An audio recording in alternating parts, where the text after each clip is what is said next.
ونستغفره ونستهديه ونتوب إليه ونعوذ بالله من شرور أنفسنا ومن سيئات أعمالنا من يهده الله فلا مضل له ومن يضلل فلا هادي له وأشهد أن لا إله إلا الله وحده لا شريك له وأشهد أن محمدا عبده ورسوله لا نبي بعده.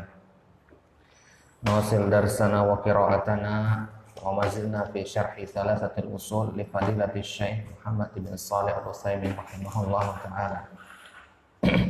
وصلنا إلى قول الشارح wasabru salasatu aqsamin, dan kesabaran itu ada 3 macam. Yang pertama, sabrun ala ta'atillah, kesabaran di atas ketaatan kepada Allah. Sabar untuk melakukan perbuatan taat, karena hal-hal yang dibebankan oleh Allah yang berbentuk ibadah dinamakan taklif, pembebanan. Berarti dia sifatnya beban. Antum pagi-pagi harus bangun untuk ambil wudhu ketika suhu udara sedang dingin, dan antum bersabar, maka itu namanya sabrun ala ta'atillah, bersabar di atas ketaatan kepada Allah. Baik. Kemudian yang kedua, sabrun an maharimillah, bersabar dari hal-hal yang diharamkan oleh Allah Subhanahu wa taala.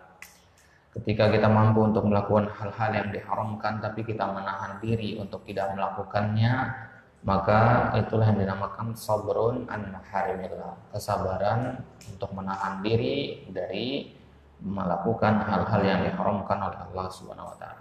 Kita katakan di pertemuan sebelumnya bahwasanya as-sabru artinya adalah habsun nafsi, menahan diri. Ya, karena jiwa manusia emang fitrahnya selalu ammaratun bisu, selalu mengajak kepada keburukan.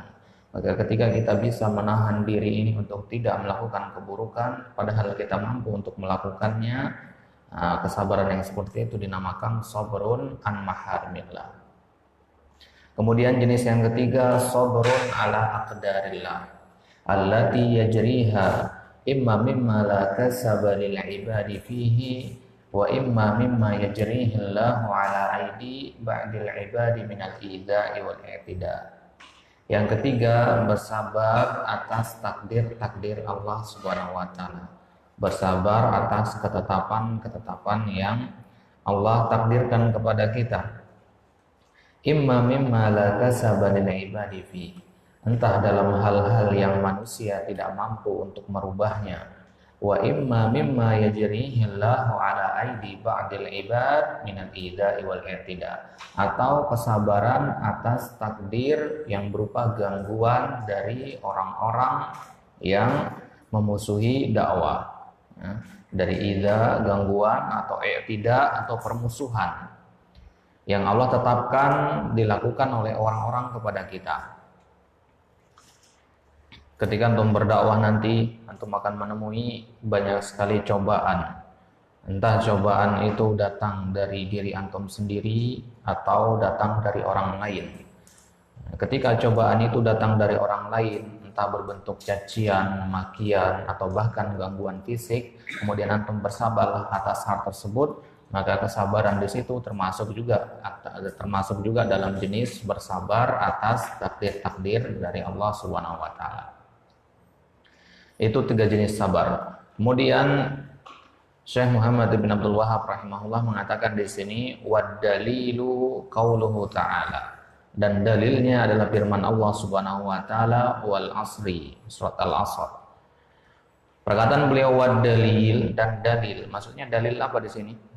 Dalil atas apa? Dalil atas apa? Dalil atas hal-hal yang telah kita sebutkan di pembahasan sebelumnya. Apa yang kita sebutkan di pembahasan sebelumnya? Bahwasanya seseorang itu harus mengetahui 4 permasalahan. Apa saja? Al-ilmu, al-amalu bihi, summa ad-da'watu ilaihi, summa as-sabru 'alal adafi. 4 hal itu tercakup dalam surat Al-Asr ini. Ya, 4 tingkatan itu yang harus diketahui oleh setiap muslim itu ada di dalam surat ini. Ketika Allah Subhanahu wa taala berfirman wal asri, demi masa, innal insana lafi khusrin, sesungguhnya manusia itu benar-benar berada di dalam kerugian. Untuk perhatikan di situ bentuknya muakkad, jumlah muakkad di sini. Dia ditakkid di sini. Innal insana lafi khusrin. Sesungguhnya manusia ditakkid dengan inna di sini. Dan kaidahnya inna itu apa namanya? Harfu nasbin wa ta'kidin. Dia fungsinya adalah untuk mentakkid. Innal insan, sesungguhnya sebenar-benarnya manusia itu berada di dalam khusrin, lafi halakatin. Ya. Ibnu Abbas menafsirkan khusrin dengan al-halakah, kehancuran atau kerugian. Kemudian antum lihat di situ innal insana la di sini jenisnya apa lamnya di sini? Lam apa namanya di sini? La istighraqiyah hadza faqat bi alif wal lam. Ini namanya kalau antum mengatakan lam ta'kid, inna tadi fungsinya apa? Ta'kid juga. Nah, takkid juga. Nah, di sini bukan nama takkid, di sini namanya lam al-muzahlaqah. Lam al-muzahlaqah. Udah belajar belum? Belum. Muzahlaqah. Mim zaiha lam qaf. Baik.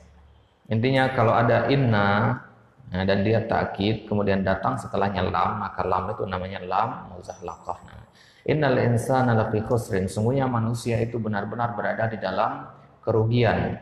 Illal ladina aman. Di dalam ayat sebelumnya itu semuanya, mutlak semua manusia. Selama antum menyandang nama manusia, maka antum juga termasuk orang-orang yang merugi. Maka di ayat ini ditakhsis, dikhususkan, diperincikan illal ladina amanu, kecuali orang-orang yang beriman. Wa amilus salihat, dan dia beramal saleh. Karena beriman saja tidak cukup, harus diwujudkan dalam bentuk amalan. Wa tawasau bil haq. Tawasau ya tawasau artinya apa? Tawasau ya tawasau artinya saling berwasiat. Antum sudah belajar di ilmu sharaf bahasanya fi'il ala wazan tafa'ala yatafa'alu itu artinya saling, tajadala yatajadalu, taqarraba yataqarrabu dan seterusnya. Maka tawasau itu artinya saling memberi wasiat. Ya, bil haqqi dengan kebenaran, wa tawasau bis sabri dan saling memberi wasiat dengan kesabaran. Baik, kita lihat apa yang dikatakan Syekh Utsaimin di sini. Qauluhu wad dalil ay ala hadhil maratibil arba'i. Maksud perkataan beliau wad dalil di situ adalah bahwasanya surat ini adalah dalil pendukung atas 4 tingkatan yang kita sebutkan sebelumnya. Itu firman Allah Subhanahu wa taala wal asri, dan di kalimat wal asri waw di sini waw apa namanya?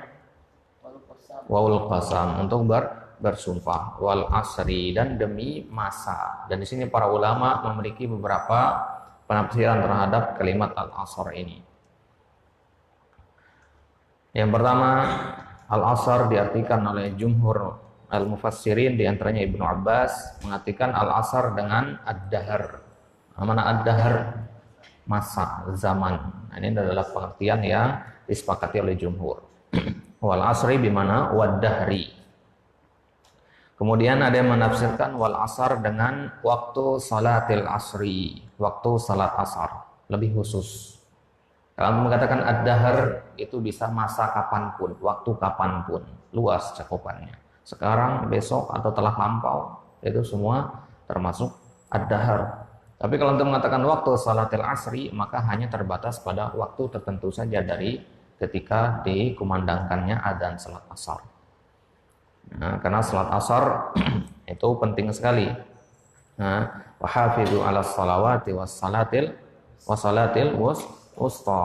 Ya, jadi salatil wusta atau salat asar itu salat yang penting. Ya, salat yang memiliki kedudukan penting dibandingkan salat-salat yang lainnya. Maka para ulama ada yang menafsirkan wal asar dengan waktu salat asar. Kemudian ada juga yang menafsirkan al asar dengan al-lail wan nahar. Mengartikan al asar dengan al-lail wan nahar. Dan masih banyak lagi penafsiran-penafsiran yang lain. 3 itu adalah penafsiran yang paling masyhur di dalam kitab-kitab tafsir. Bisa untuk merujuk ke tafsir Al-Qurtubi atau untuk merujuk ke tafsir Al-Baghawi atau Ibnu Katsir. Baik. Aqsamallahu azza wa jalla fi hadhihi surati bil asri.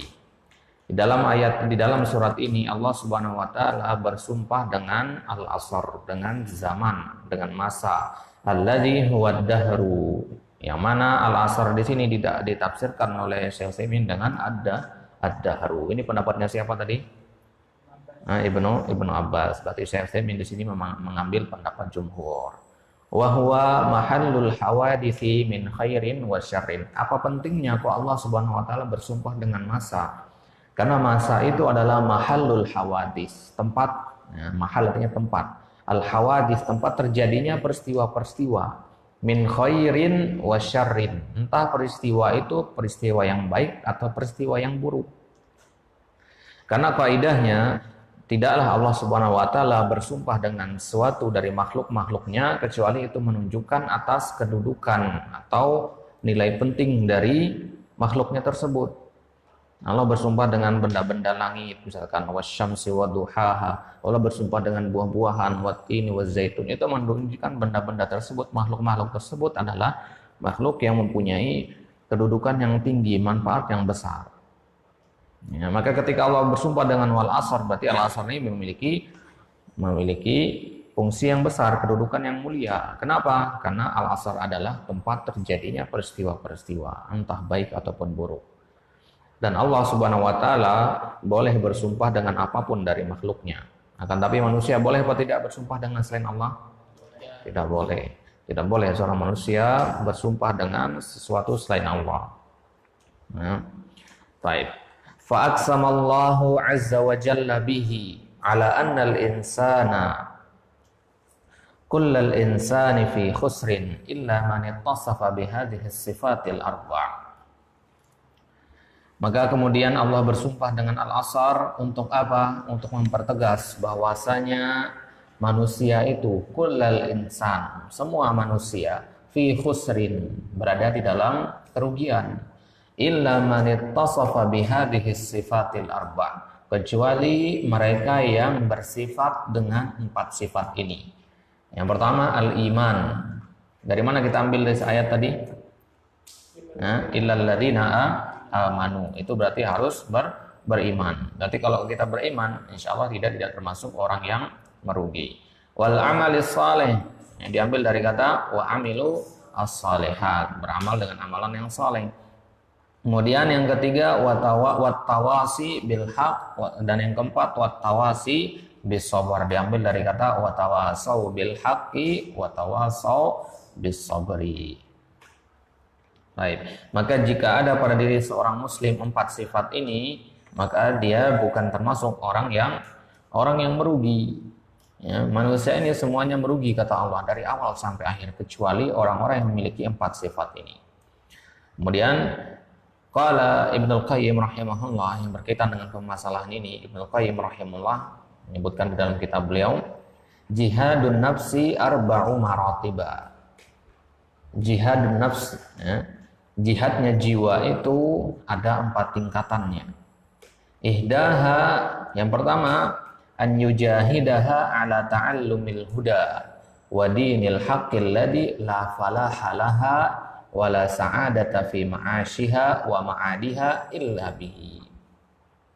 Jihad nafsu, jihad dari nafsu atau jihad dari jiwa yang pertama adalah kita berjihad dengan jiwa itu, memaksa jiwa itu untuk ngapain? Untuk ta'allumil huda, untuk mempelajari petunjuk. Wadinil haq, dan untuk mempelajari agama yang benar.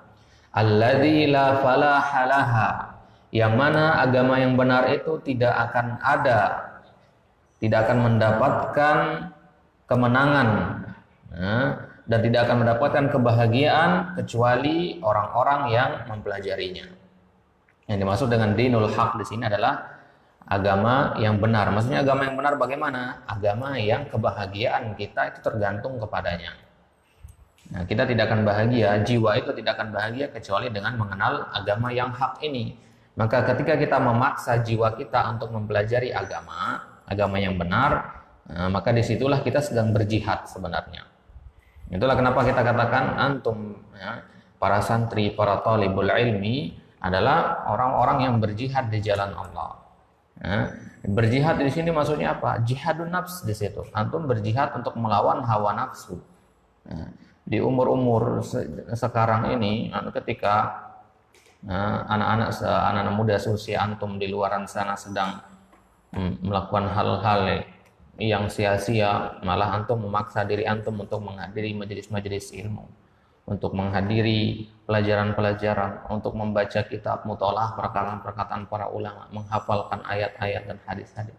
Itu membutuhkan kepada jihad, perjuangan. Ya, butuhkan kepada jihad. Jadi hakikatnya antum itu sedang jihad sekarang. Ya, antum itu sedang jihad melawan keinginan dalam diri antum. Yaitu jihad tingkatan yang pertama.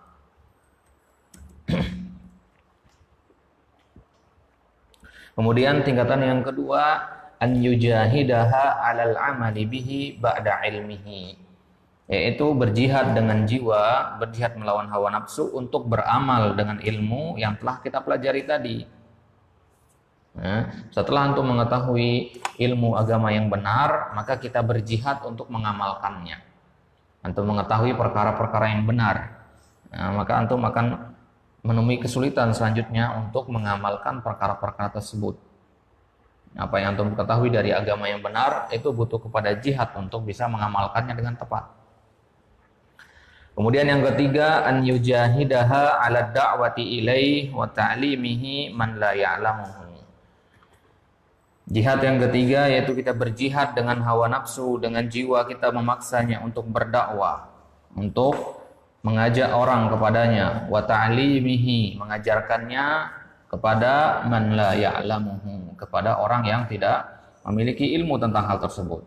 Antum telah diberikan kesempatan untuk mempelajari ilmu agama yang benar, maka tugas antum setelah mengilmui ilmu tersebut, antum harus tepatnya ilmu itu adalah dengan mengajarkannya. Ya, kalau zakatnya harta itu dengan diberikan sebagian dari harta sekian persen dari nisab harta tersebut. Nah, adapun zakatnya ilmu adalah dengan mengajarkannya kepada orang lain. Baik. Kemudian tingkatan jihad dan nafsi yang keempat adalah an yujahidaha 'ala sabri. Kita berjihad dengan jiwa untuk bersabar 'ala masyaqid da'wati ila Allah. Ketika menemui masyak artinya kesulitan ketika berdakwah.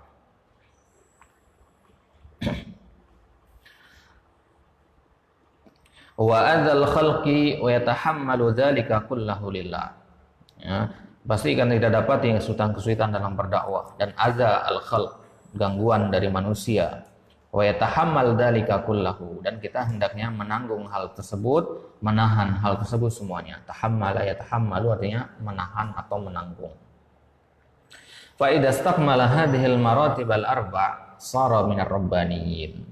Maka kalau sudah bisa lengkap 4 tingkatan ini, sara minar rabbaniyin, maka disitulah dia berhak menyandang gelar rabbaniyin. Apa itu rabbaniyin? Orang-orang yang mendidik, orang-orang yang mengajarkan, nah, orang pendidik yang menginginkan kebaikan. Nah, dari kata robba yurabbi, orang yang melakukan pendidikan, yang memberikan pendidikan kepada orang lain dengan tujuan agar orang lain menjadi lebih baik. Nah, orang-orang seperti itu dinamakan robbaniyin. Nah, muslihun lil ummah, orang-orang yang memperbaiki umat, yang memperbarui keadaan atau kondisi umat. Baik. Wallahu azza wa jalla aqsama fi hadhihi surati bil asri ala anna kulla insanin fahuwa fi khaybatin wa khasrin mahma kathura maluhu wa waladuhu wa 'azuma qadaruhu wa syarafuhu illa man jama'a hadhihi al-awsaf al-arba'ah.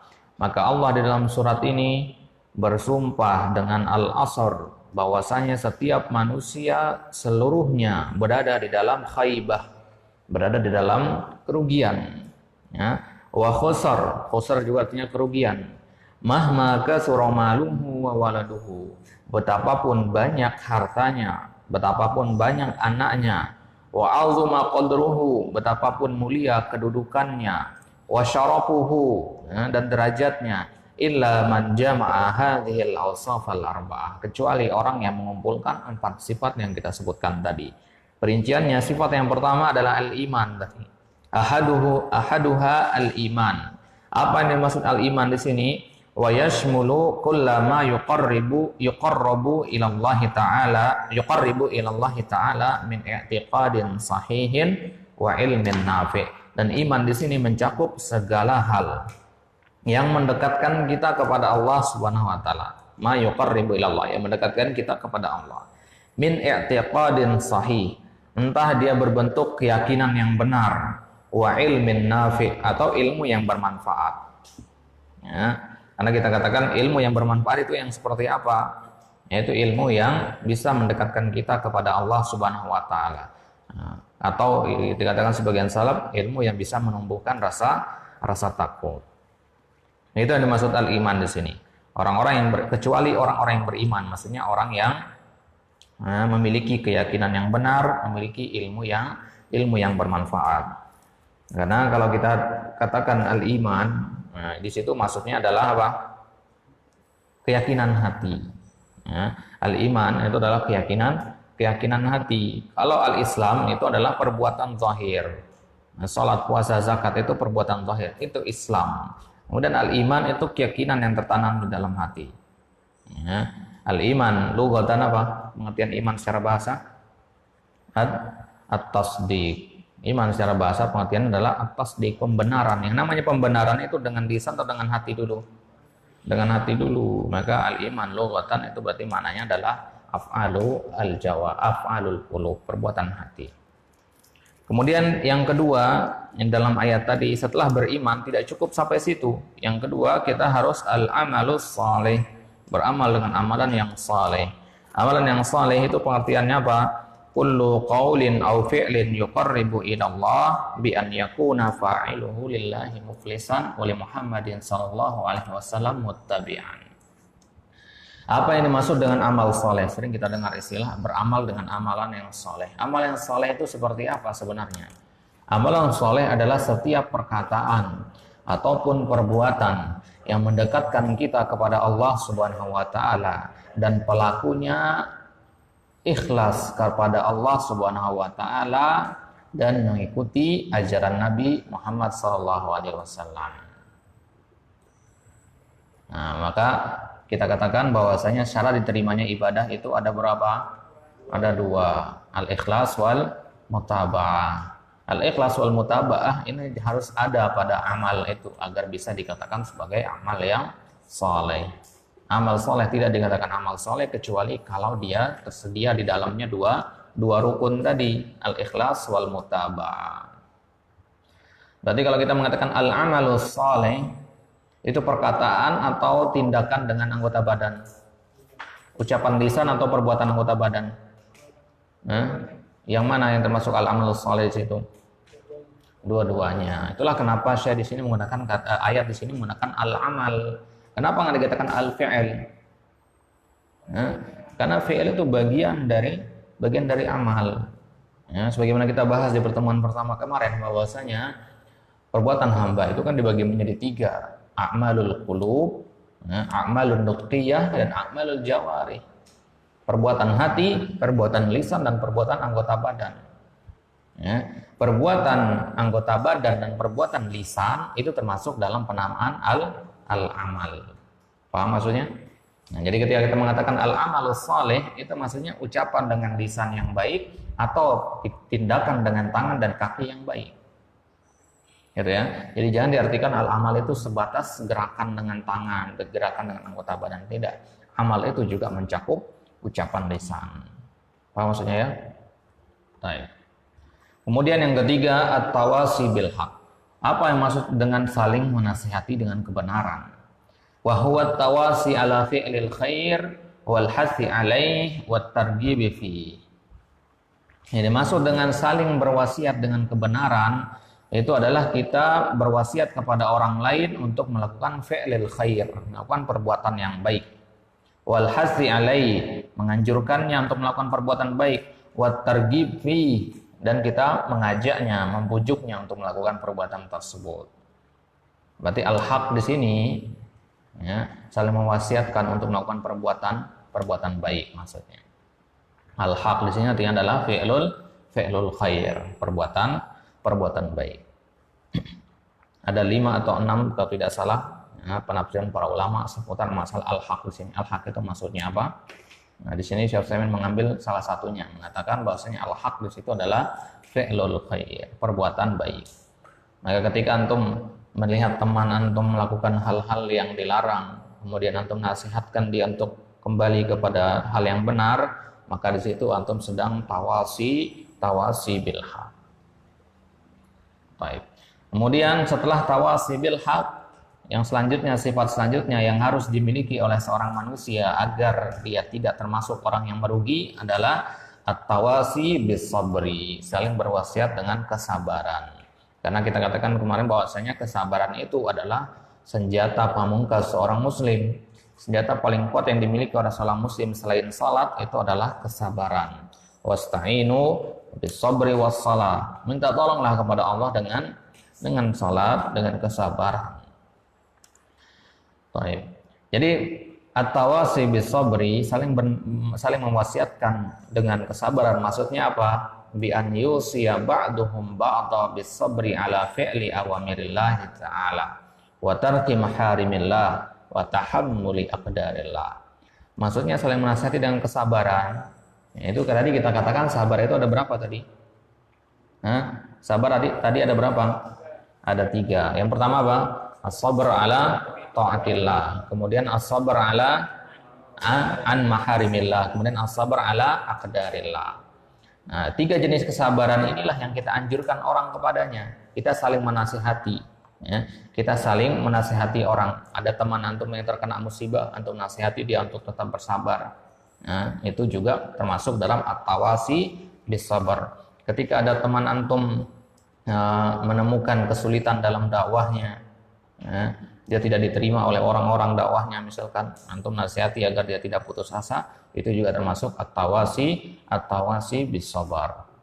Ya. Ada teman malas salat, antum anjurkan dia untuk salat, itu juga termasuk at-tawasi bis sabar. Sabar yang mana? Sabar ala ta'atillah. Ini apa maksudnya ya? Nah, antum lihat teman antum dia mampu untuk melakukan hal-hal yang diharamkan oleh Allah. Nah, kemudian ketika dia hendak melakukan perbuatan yang diharamkan oleh Allah tersebut, antum katakan ke dia tahan, jangan lakukan. Maka di situ antum sedang berwasiat dengan as-sabar di situ. Sabar yang jenis mana? An maharimillah. Paham maksudnya ya? Ya, jadi wa tawasau bis sabri, masuk di sini penamaan 3 jenis sabar tadi. Wa tawasi bil haqqi wa tawasi bis sabri yatadammanani al-amra bil ma'ruf wan nahyi 'anil munkar. Dan saling berwasiat dengan kebenaran dan dengan kesabaran itu mengandung perintah al-amru bil ma'ruf wan nahyi 'anil munkar. Mengandung al-amru bil ma'ruf dan an-nahyi 'anil munkar. Yang mana perkara al-amru bil ma'ruf wan nahyi 'anil munkar, 2 hal ini adalah alladzaini bihima qawamul ummah wa salahuha wa nasruha wa husulis syaraf wal fadilati laha. Yang mana dengan kedua hal ini, dengan al-amru bil ma'ruf dan an-nahyu 'anil munkar, akan tegaknya suatu umat, akan baiknya keadaan suatu umat, akan tertolongnya suatu umat, dan akan mendapatkan kemuliaan serta keutamaan. Maka suatu umat itu tidak akan mendapatkan hal-hal yang kita sebutkan tadi kecuali jika telah tegak di antara mereka al-amru bil ma'ruf wan nahyu 'anil munkar. Ya. Bangsa apapun, umat apapun, kalau di tengah-tengah mereka tidak ada orang yang mengajak kepada kebaikan atau tidak ada orang yang melarang daripada keburukan, maka hanya tinggal masalah waktu saja sampai umat itu akan runtuh. Ya, karena perintah al-amru bil ma'ruf wan nahyu 'anil munkar itu adalah perintah yang sangat penting sekali. Ya, dasar yang sangat penting sekali. Yang telah dilakukan oleh para nabi terdahulu, itu wazifatur rusul al-amru bil ma'ruf wan nahyu 'anil munkar. Yang perlu antum perhatikan di sini, kalimat al-amru bil ma'ruf wan nahyu 'anil munkar itu kan 2 sisi, perintah dan melarang, mengajak dan melarang. Mengajak dan melarang itu 2 sisi yang dia tidak bisa dipisahkan. Ya, faedah dalam berdakwah itu kita tidak hanya mengajak saja tanpa melarang. Kita tidak hanya melarang saja tanpa mengajak. Jadi dua-duanya harus berjalan secara beriringan dalam berdakwah. Dalilnya apa? Yaitu firman Allah Subhanahu wa taala, kuntum khaira ummatin ukhrijat linnas ta'muruna bil ma'ruf wa tanhauna 'anil munkar wa tu'minuna billah. Kalian itu adalah sebaik-baik umat yang dikeluarkan untuk manusia. Ta'muruna bil ma'ruf. Kenapa? Karena kalian memerintahkan kepada kebaikan dan kalian melarang daripada kemungkaran. Wa tu'minuna billah, dan kalian beriman kepada Allah. Maka bisa antum lihat di ayat tadi, syarat bahwasanya umat itu dikatakan sebaik-baik umat adalah ketika dia menegakkan al-amru bil ma'ruf wan nahyu anil munkar. Maka para ulama mengatakan tidak ada al-falah, tidak ada kemenangan, tidak ada keberuntungan bagi suatu kaum yang tidak menghormati ahlul ilmi. Nah, tidak ada keberuntungan bagi suatu bangsa, suatu kaum yang para ulamanya dihina, dicaci maki, yang kedudukannya direndah-rendahkan sama orang-orang tersebut. Ya, tidak akan beruntung akhirnya suatu kaum yang seperti itu. Kenapa? Karena kalau para ulama, para ahli ilmu yang tugas mereka adalah al-amru bil ma'ruf wan nahyu 'anil munkar, tidak lagi didengar perkataan mereka, maka siapa yang akan membenarkan ketika mereka melakukan kesalahan? Siapa yang akan melarang mereka ketika mereka salah dalam mengambil langkah? Siapa yang menunjuki mereka jalan yang benar? Ya. Baik. Kemudian saking pentingnya surat ini sampai-sampai Al-Imam Syafi'i rahimahullah berkata, qala Syafi'i rahimahullah taala, "Law ma anzalallahu hujjatan ala khalqihi illa hadhihi surah lakafathum." Al-Imam Syafi'i rahimahullah mengatakan, "Lauma anzalallah hujjatan," seandainya Allah tidak menurunkan hujjah atas hambanya kecuali surat ini saja, lakafathum, ini telah mencukupi bagi mereka. Seandainya Al-Quran itu tidak ada yang turun selain surat Al-Asr saja, itu telah mencukupi bagi mereka, kata Al-Imam Syafi'i. Kenapa? Karena kandungannya luas sekali surat ini, maknanya luas sekali. Bahkan diantara keutamaannya, para sahabat di zaman Nabi dulu, kalau mereka bertemu sesama mereka di tengah jalan atau ketika lagi safar, bertemu sama mereka tidak akan berpisah kecuali di antara mereka ada salah satu yang membaca surat Al-Asr, saling mengingatkan. Ini adalah bentuk sunnah yang mahjuro. Pernah antum temu yang seperti ini teman sekarang? Nggak ada, ya. Jadi para sahabat ketika mereka bersalaman, assalamualaikum, waalaikumsalam, setelah berjabat tangan, kemudian mereka mau berpisah, nah, salah satu dari mereka akan membacakan surat Al-Asr kepada yang lainnya sebagai bentuk pengingat bahwasanya kita akan merugi kalau nggak melakukan 4 hal itu. Nah, itu pemuliaan para sahabat terhadap surat ini, ya, karena kandungannya luas sekali ayat surat ini. Untuk perincian dari kandungan makna ayat atau surat ini, Anda bisa merujuk kepada kitab-kitab tafsir. Taib, qala Syafi'i rahimahullah taala. Al-Imam Syafi'i, di sini ada biografi singkat dari beliau. Asy-Syafi'i huwa Abu Abdullah. Kunyah beliau adalah Abu Abdullah. Muhammad ibn Idris ibn al-Abbas ibn Utsman ibn Syafi' al-Hashimi al-Qurashi. Nama beliau adalah Muhammad ibn Idris ibn al-Abbas ibn Utsman ibn Syafi' al-Hashimi al-Qurashi. Ya, berarti beliau dari Quraisy beliau, ya, Al-Hashimi. Wulida fi Gaza. Beliau dilahirkan di Gaza, ya, Gaza di Palestina. Nah, pada tahun wulida fi Gazzata sanata 150 minal hijrah. Dilahirkan pada tahun 150 Hijriah. Wa tuwfiya bi Misra. Beliau wafat di Mesir. Nah, sanata 204 badal hijrah. Nah, wafat pada tahun 204 Hijriah. Wa huwa ahadul a'immatil arba'ah. Beliau adalah salah satu dari 4 imam. Alal jami' rahmatullahi ta'ala. Semoga mereka semua imam yang 4 itu beserta Imam Syafi'i mendapatkan rahmat dari Allah Subhanahu wa taala. Baik. Kemudian waqala al-Bukhari law ma anzalallahu hujjatan ala khalqihi illa hadhihi surah lakafathum. Nah, penafsirannya di sini muraduhu rahimahullah. Apa maksud dari perkataan Imam Syafi'i tadi, bahwasanya kalau hanya surat Al-Asr saja yang turun itu telah cukup? Muraduhu, murad artinya maksuduhu. Maksudnya bahwasanya hadhihi surata kafiyatun. Bahwasanya surat ini telah cukup, mencukupi lil khalqi, bagi semua makhluk, bagi manusia, fil hasi ala tamassuki bidinillahi bil iman. Nah, karena di dalam surat ini mengandung al-has, mengandung anjuran untuk ngapain? Untuk at-tamassuk, untuk berpegang teguh bidinillah, dengan agama Allah, bil iman. Bagaimana cara berpegang teguh dengan agama itu? Bil iman, dengan memiliki keimanan, wal amalis saleh, dengan beramal amalan saleh, wad da'wati ila Allah, berdakwah kepada Allah, wasabri ala dzalik, dan bersabar atas hal tersebut. Walaysa muraduhu anna hadhihi surah kafiyatun lil khalqi fi jami'is syariah. Nah, di sini perlu antum ingat, maksudnya bukan surat ini mencukupi bagi manusia dari semua jenis syariat yang lain. Nah, bukan berarti kita nggak wajib sholat, nggak wajib puasa, zakat, karena dalam ayat ini kan nggak ada perintah puasa, sholat, dan zakat. Bukan seperti itu maksudnya. Tapi dalam bab masalah ad-dakwah, dalam bab masalah ad-dakwah, ayat ini sudah lebih dari cukup untuk sebagai pondasi kita dalam menyebarkan ajaran Nabi Muhammad SAW. Wa qawluhu law ma anzalallahu hujjatan ala khalqihi illa hadhihi surah lakafathum li'anna al-aqil al-basira. Nah, karena orang yang berakal, orang yang memiliki, yang terbuka pandangannya, idza sami'a hadhihi surata aw qara'aha, kalau dia mendengar surat ini dibacakan atau dia membacanya, fala budda an yas'a ila takhlisi nafsihi minal khusran, maka pasti dia akan berusaha yas'a, untuk ngapain? Untuk takhlis nafsihi, membebaskan dirinya minal khusran, dari kerugian. Tadi dikatakan bahwasanya semua manusia akan merugi.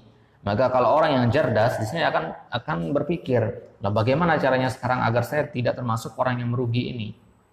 Ya, begitu juga ketika kita membaca ayat-ayat yang lain atau surat-surat yang lain, bahwasanya orang-orang kafir itu merugi karena mereka begini. Maka kita orang yang memiliki akal, memiliki iman, di situ kita wajib berpikir bagaimana caranya agar kita tidak termasuk orang-orang seperti itu.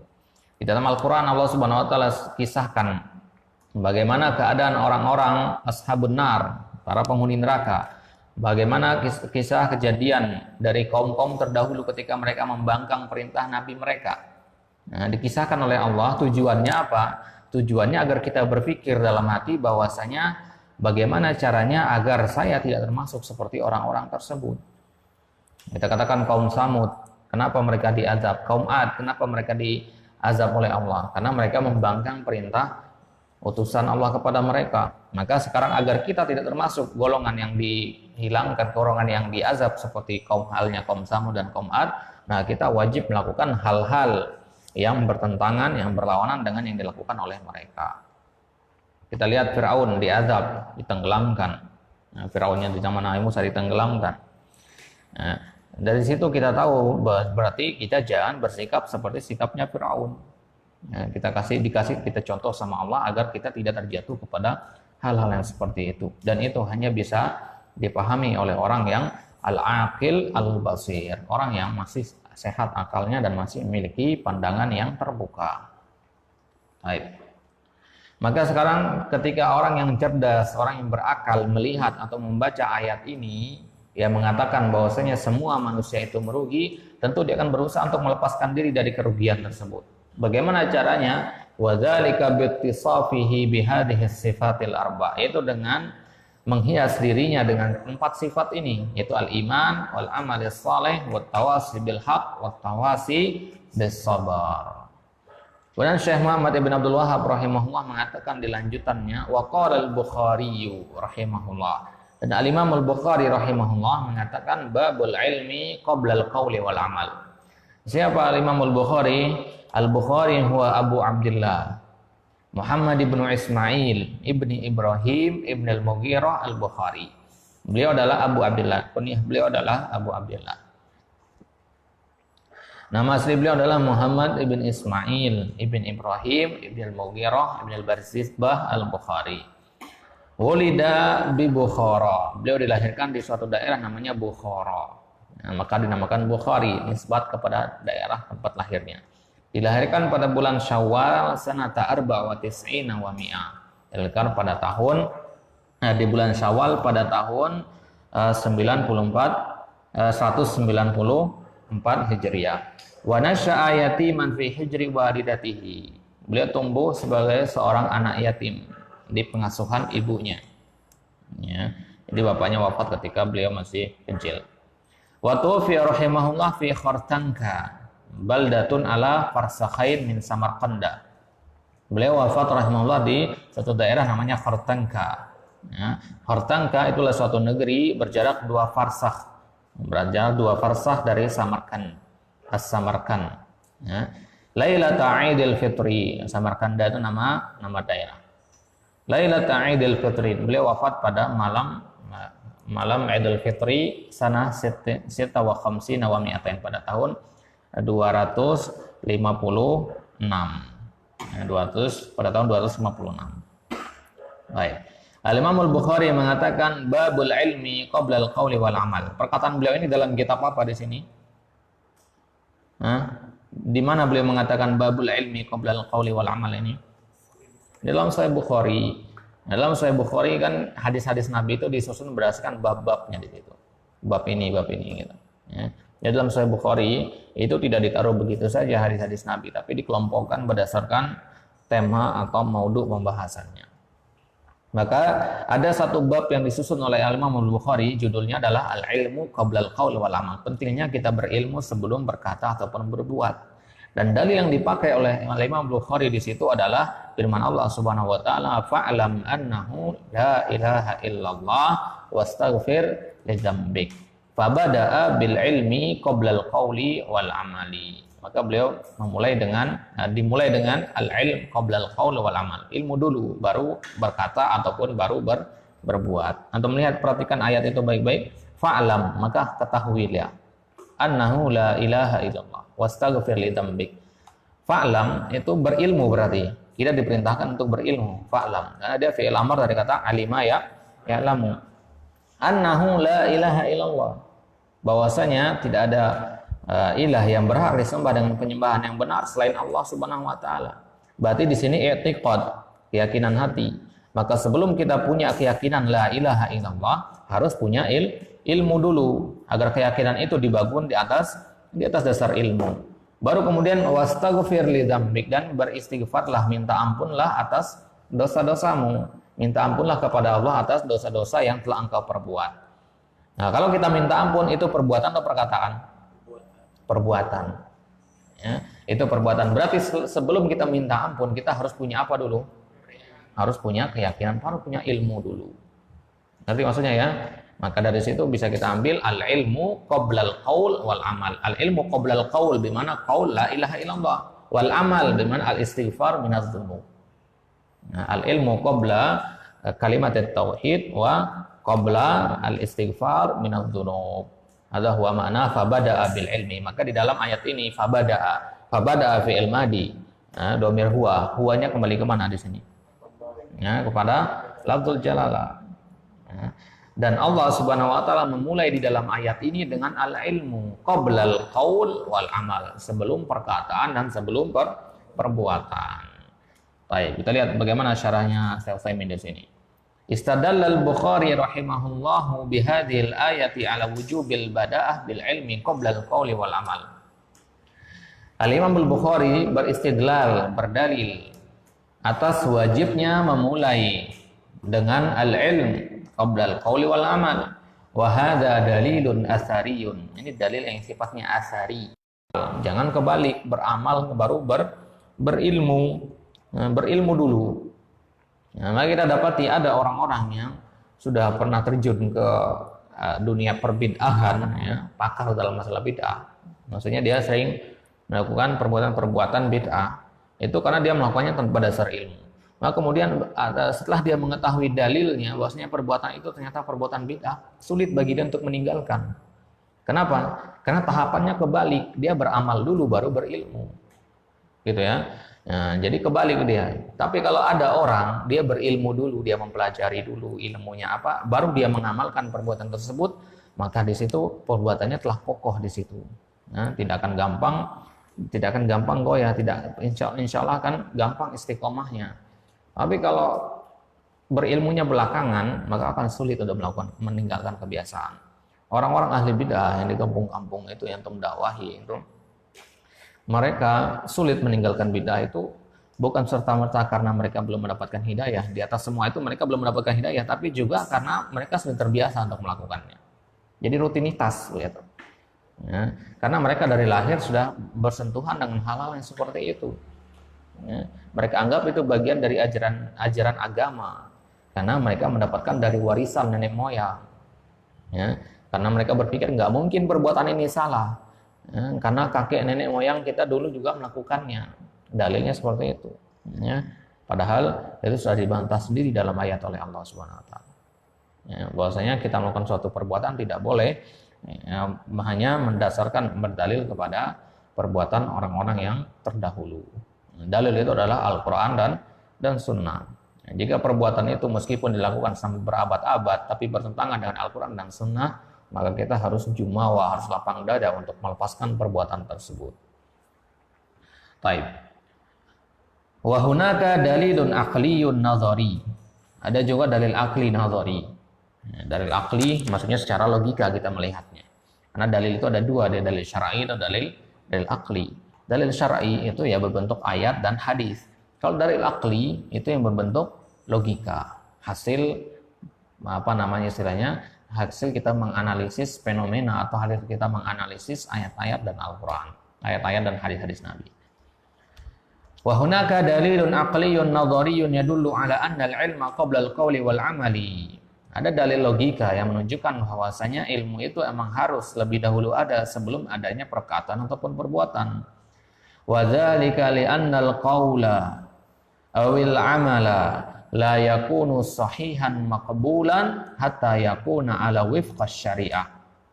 Bahwasanya perkataan ataupun perbuatan dia tidak akan dikatakan sahih, tidak akan dikatakan benar, maqbulan tidak akan dikatakan diterima, hatta yakuna ala wifqa syariah, sampai dia berada di atas atau sesuai dengan ajaran syariat. Ya, sekarang pertanyaannya bagaimana perbuatan itu akan bisa berada di atas syariat kalau kita tidak memiliki ilmunya? Jadi harus ada ilmu. Wala yumkin an ya'lamal insanu anna amalahu ala wifqa syariah illa bil ilmi. Nah, ini. Dan tidak mungkin seorang manusia mengetahui bahwasanya amalannya itu berada di atas ilmu sedangkan dia tidak punya ilmu. Walakin hunaka asya'un ya'lamuhal insanu bi fitratihi. Tetapi selain hal-hal tersebut ada perkara-perkara yang diketahui oleh manusia secara fitrahnya. Maksudnya dari lahir sudah tahu hal-hal ini. Contohnya misalkan kal-ilmi bi annallaha ilahun wahid. Mengetahui bahasanya Allah lah sesembahan yang esa. Allah lah sesembahan yang satu-satunya. Itu diketahui secara fitrah. Semua manusia pasti mengetahui hal ini. Manusia siapa saja pasti dia mengetahui dalam hati terdalamnya bahwasanya Allah itu adalah ilahun wahidun, ya, sesembahan yang ilah, yang satu-satunya, yang esa, yang tidak ada duanya. Nah, kan tetapi karena bisikan syaitan, ajakan syaitan, karena ego, hawa nafsu dan seterusnya, karena syubhat, syahwat, maka sedikit dari mereka yang tetap berada di atas fitrahnya. Maka ajaran agama Islam itu adalah satu-satunya ajaran yang sesuai dengan fitrah manusia, yang tidak merubah sedikit pun sifat bawaan dari manusia. Apa sifat bawaan dari manusia itu? Kita memahami bahwasanya Allah Subhanahu wa taala adalah sembahan yang esa. Baik. Fa inna hadza qad fatara alaihi al-'abdu. Jadi manusia dari fitrahnya sudah tahu hal ini. Walihada la yahtaju ila ana'in kabirin fi ta'allum. Oleh karena itu, maka manusia tidak butuh kepada ana'in kabir, cobaan yang besar dalam mempelajarinya. Antum sebelum masuk ke pondok sudah tahu apa tidak bahwasanya Allah itu hanya ada satu? Sudah tahu. Karena semua manusia sudah tahu.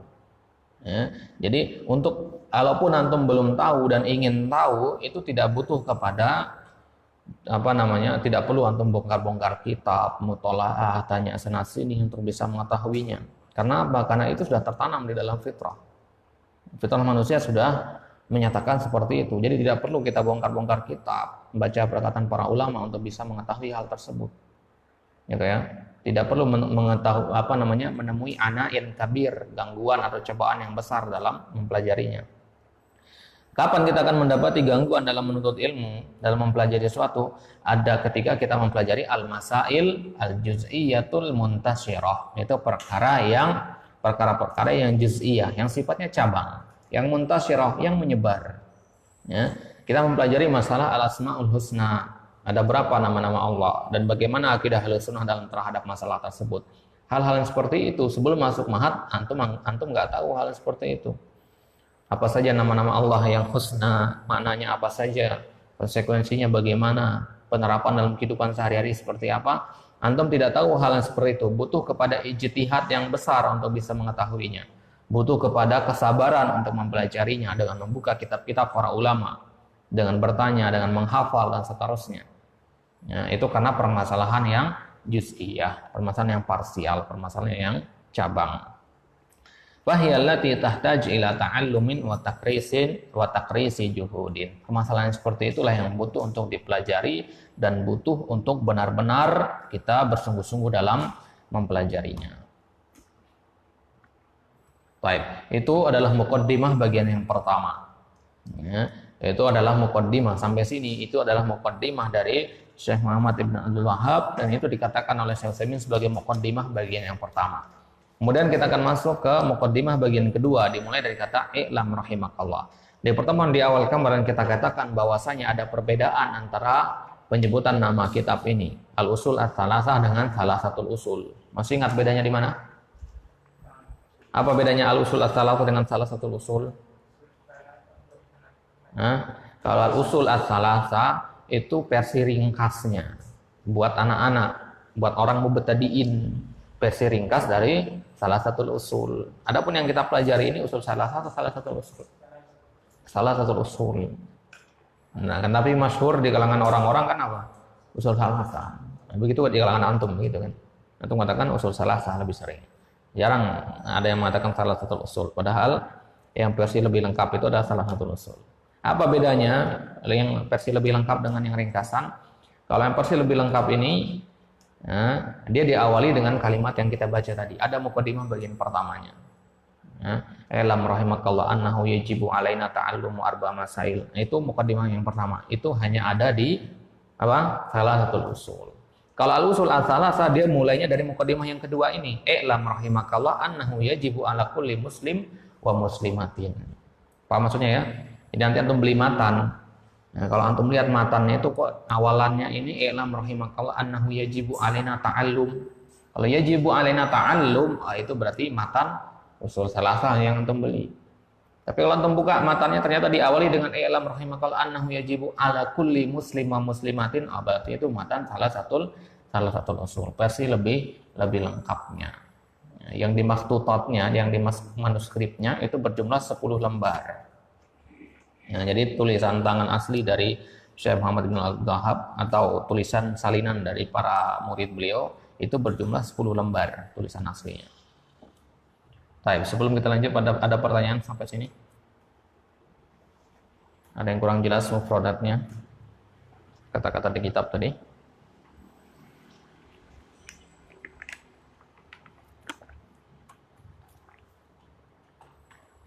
Udah?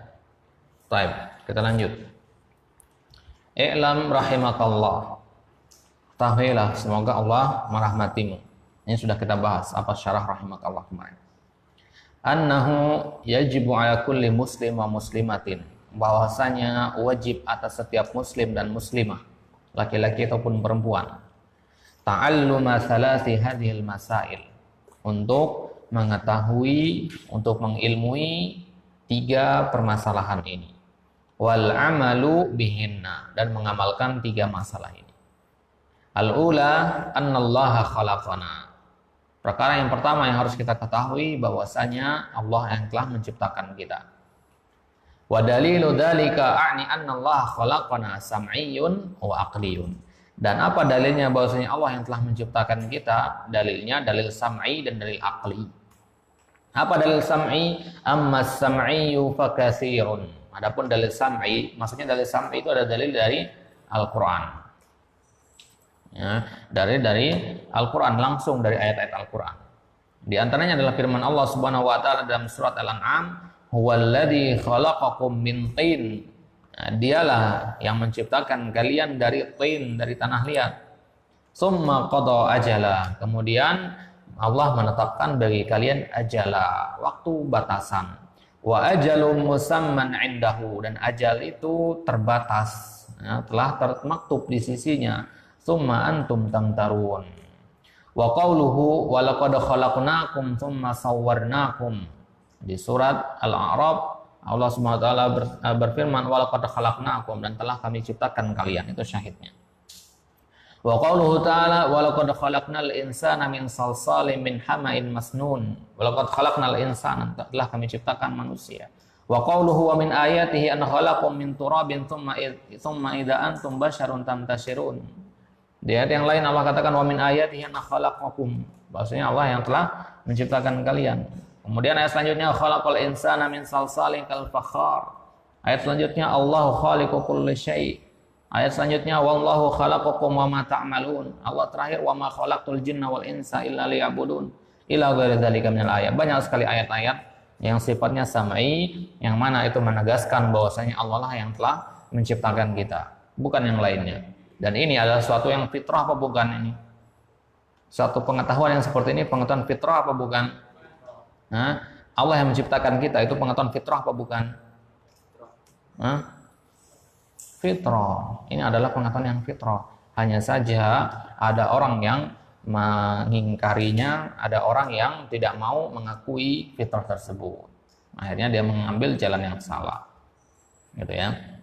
Jadi Allah yang menciptakan kita itu adalah fitrah. Kenapa? Karena orang-orang di zaman jahiliyah saja mengakui bahwasanya Allah yang menciptakan mereka. Ya, berarti mereka memiliki apa? Tauhid rububiyah. Tauhid rububiyahnya punya mereka. Mereka tahu bahwasanya Allah yang menciptakan, Allah yang mematikan, Allah yang beri rezeki dan sebagainya. Nah, tapi prakteknya mereka menyimpang. Uluhiyahnya tidak ada. Baik. Itu dalil sam'i. Adapun dalil aqli, amma dalilul aqliyu ala anna Allah khalaqana faqad ja'atil isyaratu ilaihi fi qaulihi ta'ala. Adapun dalil aqli itu bisa kita lihat dari isyarah, ya, dari isyarat yang terdapat di dalam ayat am khuliqu min ghairi syai'in am humul khaliqun. Ya, apakah mereka itu diciptakan dari sesuatu, tidak, apakah mereka itu diciptakan bukan dari suatu apapun, am humul khaliqun, ataukah mereka yang menciptakan? Nah, di sini pertanyaan untuk ingkari, pertanyaan atau bihi, untuk menunjukkan bahwasanya persangkaan yang seperti itulah persangkaan yang salah. Mana tersirat dari ayat ini apa? Mananya bahwasanya Allah yang menciptakan kalian. Nah, menciptakan kalian dari sesuatu yang belum ada. Ya, diciptakan kalian menjadi ada. Kalian itu sebelumnya tidak ada. Kemudian Allah jadikan kalian ada. Fa innal insan lam yakhluq nafsahu. Karena manusia tidak menciptakan dirinya sendiri. Ya, tidak ada begitu saja sebagaimana dikatakan oleh orang-orang yang menyimpang. Li'annahu qabla wujudihi adamun. Karena manusia sebelum ada keberadaannya, dia itu berbentuk adam, ketiadaan. Ya, sebelum eksistensinya ada di muka bumi ini, dia tidak ada. Ya, Nabi Adam awalnya belum ada belum ada waktu itu ketika Allah meniupkan ruh ke dalam tanah liat tersebut. Jadi sebelumnya tanah liat itu tanah liat yang biasa saja, yang tidak ada keistimewaannya. Nah, jadi Adam belum ada, tapi kemudian dijadikan ada. Itu namakan al-wujud ba'dal adam, keberadaan setelah ketiadaan. Wal adam laisa bisyai'in. Yang namanya Adam itu laisa bisyai', bukan suatu apapun, tidak ada. Wa ma laisa bisyai'in la yujadu syai'an. La yujidu syai'an. Ya, dan sesuatu yang tidak ada, bagaimana dia akan mengadakan sesuatu yang lain? Apa maksudnya ya? Jadi kalau mengatakan bahwasanya manusia itu menciptakan dirinya sendiri, padahal manusia itu dahulu tidak ada, maka kita katakan bagaimana manusia yang dulunya tidak ada bisa menjadikan sesuatu menjadi ada. Ya, bapak ibu kita, ada yang mengatakan misalkan bapak ibu yang menciptakan manusia. Tidak seperti itu.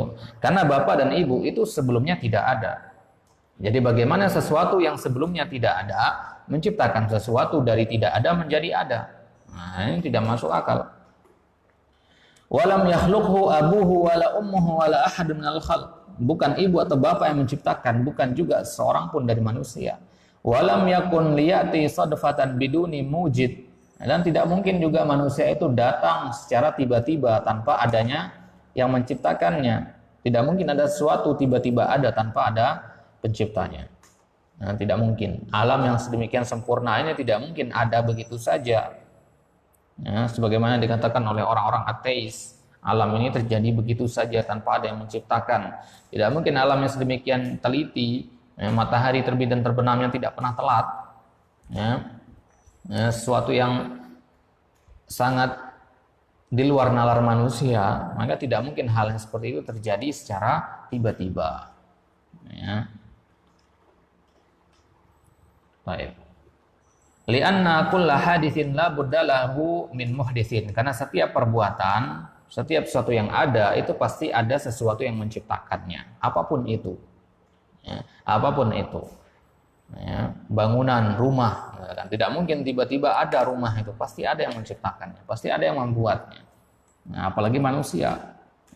Wali anna wujuda hadhil makhluqat ala hadan nidhamil badi'i wat tanasukil muta'alib yamna'u man an batan an yakuna sadfatan. Karena keberadaan makhluk-makhluk yang ini, keberadaan makhluk-makhluk yang ada di muka bumi ini ala hadan nidhamil badi', yang mana keberadaan kita di muka bumi ini mengikuti nizam yang badi, mengikuti aturan yang indah sekali, mengikuti aturan yang teliti sekali, wat tanasuk yang sesuai, tanasuk al muta'alib yang tidak bertentangan, yamna'u man anbatan an yakuna sadfatan, maka mustahil ya, sesuatu yang sedemikian rapi tersusunnya ini ada dengan sadfatan, dengan tiba-tiba.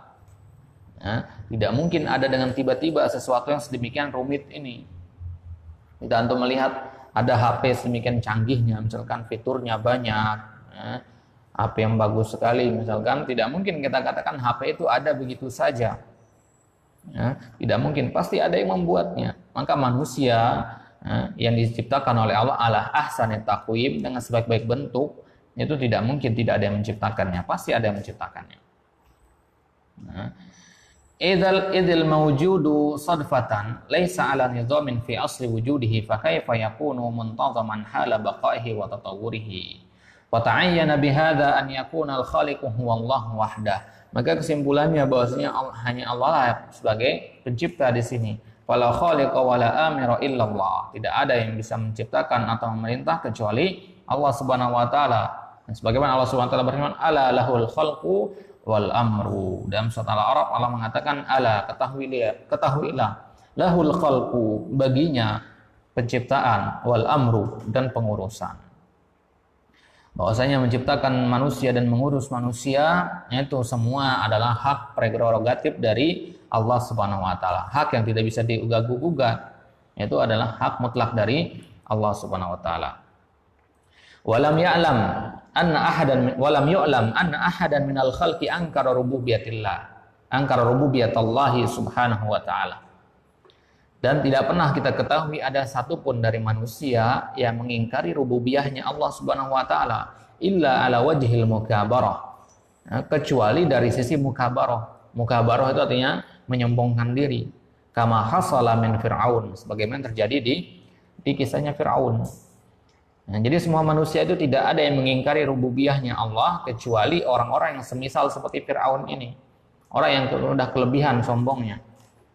Ya. Wa indama sami'a Jubair bin Mut'im Rasulullah sallallahu alaihi wasallam yaqra'u surat At-Tur. Ya.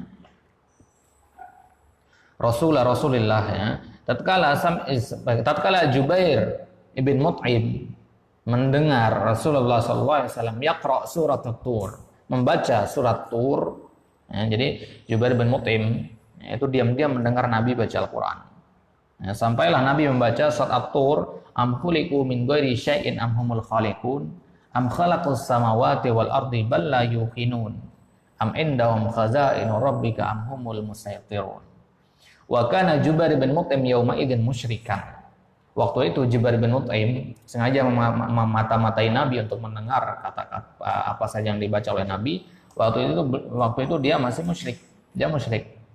Faqala kada qalbi an yatira wa dzalika awwalu ma waqara al-imanu fi qalbi. Waktu saya mendengar ayat yang dibaca oleh Nabi itu hampir-hampir saja hati saya itu terbang katanya. Ya, wa dzalika awwalu ma waqara al-iman fi qalbi, dan itu adalah pertama kali iman itu menetap di dalam hati saya. Itulah pertama kali iman itu hinggap di dalam hatinya. Kenapa? Karena makna dalam ayat yang dibaca tadi dalam surah At-Tur itu adalah tentang bahwasanya tidak ada satupun manusia yang mengingkari rububiyahnya Allah Subhanahu wa taala kecuali orang-orang yang sombong semisal Firaun. Ya. Dari situlah kemudian Jubair bin Mut'im mendapatkan hidayah dari mendengar surat At-Tur tersebut. Sebagaimana juga yang dilakukan oleh Abu Jahal, kemudian Walid bin Mughirah, dan lainnya. Ya, mereka itu sengaja diam-diam datang tengah malam ke rumah Nabi untuk mendengarkan ayat Al-Quran. Senang mereka mendengar ayat Al-Quran. Diam-diam mereka datang. Ya. Pada suatu malam Abu Jahal diam-diam mengendap ke rumah Nabi, ya, ketika mendekati waktu subuh. Saking asyiknya mendengar Nabi sedang membaca ayat Al-Quran ketika sholat malam, tidak sadar sudah hampir terbit fajar. Sudah hampir mendekati waktu subuh. Nah, kemudian ketika sudah agak terang sedikit, ternyata di sebelahnya ada sahabatnya yang sama-sama sangat membenci Nabi, yaitu Walid bin Mughirah. Ya, yang sama-sama membenci Nabi. Ya, kemudian saling celah mereka, ngapain kamu di sini? Ya, saya mendengar ini. Ya, kemudian mereka bersumpah, kita tidak akan lakukan ini lagi pada malam selanjutnya. Tapi apa? Penasaran mereka. Malam besoknya datang lagi mereka. Diam-diam Nabi. Abu Jahal datang diam sendirian. Dia mengira bahwasanya hanya dia yang datang. Ternyata ada 4 orang lain yang datang juga bersama dia. Ya, karena masih gelap, karena nggak tahu di sebelahnya ada orang apa tidak. Di sebelahnya ada orang yang sama-sama juga sedang mendengarkan ayat-ayat Al-Quran dibaca oleh Nabi. Saling celah lagi mereka. Wallahi kita tidak akan lakukan hal ini pada malam selanjutnya. Pulang mereka. Ya, besok malamnya datang lagi mereka. Ya, karena masih penasaran dengan yang dibaca oleh Nabi. Ya, mereka begitu. Kemudian waktu itu mereka tidak saling bertemu, tapi bertemunya ketika sudah pulang. Ya, ketika pagi harinya mereka bertemu di jalan. Kamu habis dari mana? Ya, Abu Jahal nanya kepada teman-temannya, kalian habis dari mana? Ya, mereka nggak mau jujur awalnya. Kemudian Abu Jahal mengatakan, sungguh saya tahu kalian dari mana. Tadi malam pasti kalian mendengarkan Muhammad membaca Al-Quran kan? Nah, teman-teman yang lain mengaku, iya benar, tadi malam memang kami diam-diam mendengar bacaan Al-Quran. Ya, sudah cukup sampai sini saja tingkah laku kalian. Jangan sampai hal ini diketahui oleh pendukungnya Muhammad atau oleh orang-orang Makkah. Kalau tahu maka akan rusak nama baik kalian. Ya, mereka tidak lagi datang setelah hari itu. Lihat bagaimana sifat sombong menghalangi di situ. Ya, sikap sombong yang menghalangi. Karena tidak ada orang Arab yang mendengar ayat Al-Quran, yang paham makna bahasa Arab, yang tidak akan tersentuh dengan ayat-ayat Al-Quran. Karena gaya bahasanya, kemudian susunan kata-katanya, itu ada susunan kata yang tidak mungkin manusia bisa membuat hal seperti itu. Nah, kalau kita mungkin mendengar ayat-ayat Al-Quran biasa saja, ya, tapi bagi orang-orang Arab itu mendengar ayat Al-Quran langsung tersentuh, langsung punya posisi dalam hati mereka. Kenapa? Karena mereka paham gaya bahasanya dan sebagainya. Kalau kita mah lewat-lewat saja ayat-ayat Al-Quran kita baca. Ya. Lihat kisah masuk Islamnya Umar. Gara-gara apa? Gara-gara mendengar adiknya Fatimah membaca Al-Quran. Ya. Kisah masuk Islamnya para sahabat yang lain juga gara-gara mendengar bacaan Al-Quran. Al-Quran itu yang berperan penting dalam memberikan hidayah kepada mereka. Jalur hidayahnya lewat situ masuknya. Ya. Tentunya dengan kekuasaan dari Allah Subhanahu wa taala. Nah, itu karena mereka paham mana apa yang mereka baca. Nah, begitu juga nanti kejadian di zaman Abbasiyah, Daulah Umayyah, banyak orang berbondong-bondong masuk Islam juga karena ketinggian dari sastra yang dikandung oleh Al-Quran itu sendiri. Dan itu adalah makna yang kalau orang selain Arab itu butuh mempelajari ilmu bahasa, butuh mempelajari untuk mengasah sensitivitas bahasanya, butuh mempelajari ilmu ini, ilmu itu untuk bisa mengetahui mutiara yang dikandung oleh Al-Quran.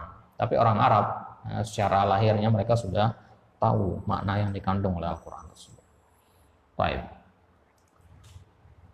Kemudian bahwasanya Allah Subhanahu wa taala yang telah menciptakan kita.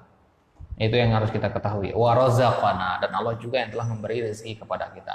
Kalau menciptakan saja, maka kita katakan itu sesuatu yang tidak layak kita nisbatkan kepada Allah. Maka Allah itu kita nisbatkan, kita mengatakan Rabbun. Apa itu Rabbun?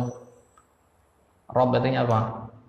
Sesembahan. Ar-Rabb di mana? Sesembahan. Dari kata Rabba yurabbi artinya memelihara, mengatur. Jadi Allah itu tidak hanya menciptakan tapi juga mengatur dan memelihara. Jadi mana itu lebih tinggi daripada mana khaliq. Jadi kita mengatakan khaliq itu maknanya hanya menciptakan saja. Tapi kalau Rabbi itu artinya yang menciptakan saya kemudian memelihara saya dengan memberi rezeki, menjaga dan seterusnya. Ya, itulah kenapa kalau dalam sighah doa, dalam konteks berdoa, firli, menggunakan kata Rabbi paling sering. Ya, kenapa nggak pakai istilah khaliqi atau yang lainnya, ilahi misalkan, ma'budi dan sebagainya? Tidak, tapi gunakan istilah ini ya, karena dia yang lebih luas cakupan maknanya. Baik. Allah yang telah memberikan kepada kita rezeki. Apa dalilnya? Adillatu hadhil mas'alati katsiratun minal kitabi was sunnah wal aqli wal aql. Banyak sekali dalilnya, entah berbentuk ayat Al-Qur'an, berbentuk hadis Nabi atau berbentuk logika. Adapun dalil dari Al-Qur'an itu firman Allah Subhanahu wa taala, "Innallaha huwar razzaqu dzul quwwatil matin." Allah itu Ar-Razzaq, ya, Maha pemberi rezeki. Wa qala ta'ala, "Qul man yarzuqukum minas samawati wal ard." Qulillah, katakanlah wahai Muhammad kepada mereka, siapakah yang beri rezeki kepada kalian dari langit dan bumi? Nah, hendaknya mereka mengatakan Allah Subhanahu wa taala. Ayat selanjutnya Allah katakan, "Qul man yarzuqukum minas sama'i wal ardi amman yamliku as-sam'a wal absara wa man yukhrijul hayya minal mayyiti wa yukhrijul mayyita minal hayyi wa man yudabbirul amra." Fasayaquluna Allah. Maka mereka akan mengatakan yang melakukan hal itu semua adalah Allah Subhanahu wa taala. Maka dalil dari ayat yang menunjukkan bahwasanya Allah Subhanahu wa taala yang memberikan rezeki itu banyak sekali dan ini tidak ada yang mengingkarinya satupun. Nah, tidak terhitung ayat Al-Qur'an yang menyebutkan tentang bahwasanya Allah lah yang memberikan rezeki. Tidak ada satupun orang yang mengingkari bahwasanya di tangan Allah lah rezeki itu. Nah, itu dalil dari Alkitab. Adapun dalil dari As-Sunnah, faminha qauluhu sallallahu alaihi wasallam fil janin. Itu di sabda Nabi tentang hadis tentang janin. Hadis tentang awal penciptaan manusia. Hadis yang keberapa kalau di dalam Arba'in ini? Hadis yang keempat ya. Baik. Ya ba'atsu ilaihi malakun fayu'maru bi arba'i kalimatin. Nah, ketika Allah menciptakan kita masih dalam kandungan ibu kita masih berbentuk janin, diutus kepada kita seorang malaikat. Yang malaikat itu diperintahkan untuk menyampaikan arba'a kalimat, menyampaikan 4 kalimat. Bikat birizkihi, untuk menetapkan rezekinya. Maksudnya dia punya rezeki segini-segini sampai dia akan meninggal nanti. Ya, udah ditetapkan. Wa ajalihi, kemudian ditetapkan juga ajalnya, kapan dia akan meninggalkan dunia ini, pada hari ini, jam segini, detik ke segini, sudah ditetapkan semua. Wa amalihi, dan amalan yang akan dilakukan semasa hidupnya nanti akan begini-begini, sudah ditetapkan. Wa syaqiyun am sa'idun, bahagia ataupun menderitanya sudah ditetapkan juga. Nah, itu hadis riwayat Bukhari dan Muslim. Wa ammad dalilul aqli, maka dari situ bisa kita lihat bahwasanya Allah telah menetapkan rezeki. Berarti rezeki itu di tangan siapa? Di tangan Allah Subhanahu wa taala yang memberikan rezeki. Fali annana la na'ishu illa ala ta'amin wa syarab. Nah, kita semua paham bahwasanya kita itu tidak akan bisa hidup tanpa makanan dan minuman. Nah, itu sepakat kita. Tidak ada manusia bisa hidup tanpa makanan dan minuman. Wa ta'amu wasyarab khalaqahullahu azza wa jalla. Sedangkan makanan dan minuman itu siapa yang menciptakan? Allah Subhanahu wa taala. Berarti secara tidak langsung Allah itu yang memberikan kepada kita rezeki melalui perantara makanan tersebut. Nah, kama qala Allah taala, afara'aitum ma tahrusun. Apakah kalian tidak melihat kepada hal-hal yang kalian tanam di sawah kalian, di ladang kalian? A antum tazra'unahu am nahnu zari'un? Apakah kalian yang menanamnya atau kami yang menanamnya? Lau nasya'u la ja'alnahu hutama wa dhaltum tafakkahun. Kalau kami ingin, telah kami jadikan itu hutama, cerai-berai, hancur. Ya. Ila akhir ayat. Taib.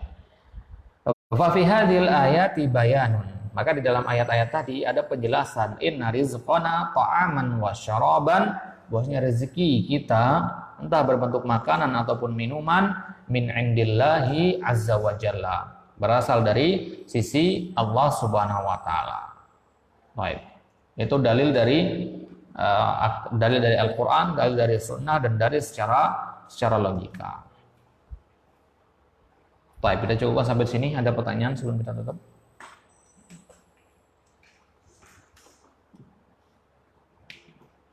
Ada yang sudah hafal matan salah satu usul?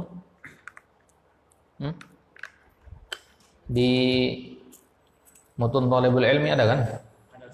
Di barnamijnya Syekh Utsaimin itu ada kan? Ada enggak?